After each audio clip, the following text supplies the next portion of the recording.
Stop listening to attorneys and CPAs who don't know jack about contract law. It just absolutely infuriates me. I talk to people and they're interested, they're dissatisfied with what's going on with their existing systems.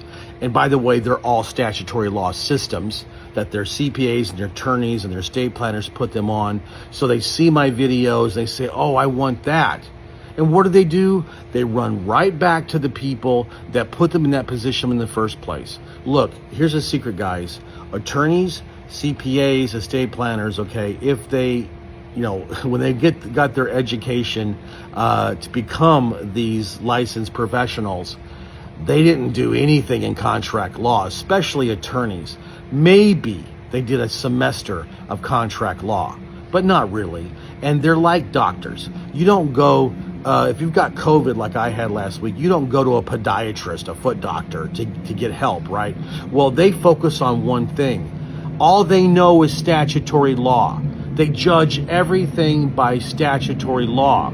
Contract law is different, guys. Different rules, less regulated. So what we can do over here in the contract law side, they can't do on statutory law. But they don't see the contract law side. They say, oh, you can't do that because our statutory law trust can't do that. Yeah, you're right, but ours can, all right? So think about that when you're trying to make a decision.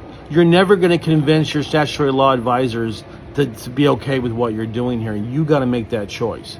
So send me a DM and say statutory, and I'll get you more information about this.